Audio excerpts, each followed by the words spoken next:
Okay, today I'm going to talk about getting your rocket set up and ready to launch.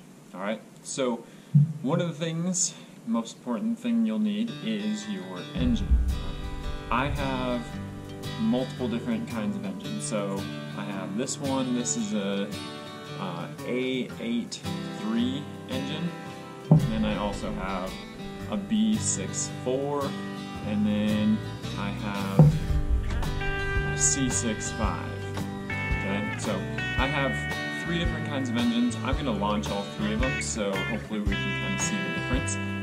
But there is definitely a difference, especially if you feel the weight of them. The A is the lightest rocket, and it really is only filled maybe a quarter of the way with rocket propellant. So the numbers, they mean how long it burns for, or how long it thrusts for. And so the A has the least amount, the B has the second, and then the most powerful engine I have is a C6 engine. Alright, and so I'm going to get those set up and ready to launch, and I'm going to launch a couple of my rockets. And I'm going to do at least one of the rockets with each of the engines so we can see the difference. So when you get your engine kit, you could get a big bulk box, or you can get a 3-pack or something like that of your engines. But in each pack you're going to get a baggie of these. These are the igniters, and then you're also going to get a bunch of these, which are plugs. So here I have an engine that is set up and ready to go. So it's a C65 engine, and I have my igniter. I put it into the nozzle, and then I plugged it with one of my pink plugs. So that is an engine that is set up. So I'm going to start with an A engine, and I've got my A engine, and obviously there is a little hole in it. That is called the nozzle. That's where all of the hot gases come out of the rocket, and that's what makes it launch. All those gases are trying to get through that tiny little hole, and so that's what creates thrust. So I have an igniter also. It's 2 wires connected, and then it even has a little bit of I guess I don't even know exactly what substance it is, but it helps it basically get red hot and start on fire, which then will ignite the rocket. So one thing I always do, pull them apart a little bit, because you don't want the wires touching except for at the very end.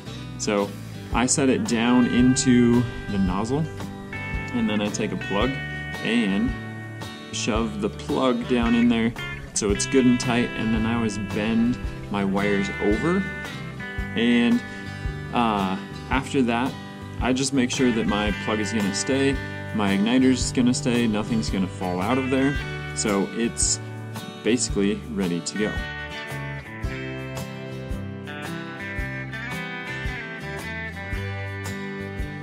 So I did find the explanation for the rockets and the numbers on there. So the letter indicates the total impulse or total power produced by the engine. So each succeeding letter has twice the power of the previous letter. So a B engine has twice the power of an A engine. And then the number, the 6, it shows the number of the engine's average thrust in newtons, or average push exerted by the engine. And then the last number, the number 4, is the number of seconds in delay between the end of the thrust and the ejection charge. So the B64, it'll have a 4-second delay before the engine has basically a little explosion at the end of it, and that's to pop the nose cone off and hopefully your parachute.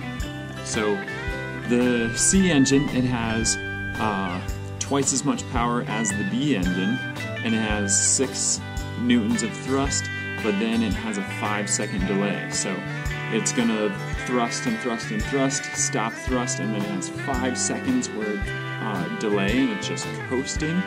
And then at that point it'll explode after 5 seconds.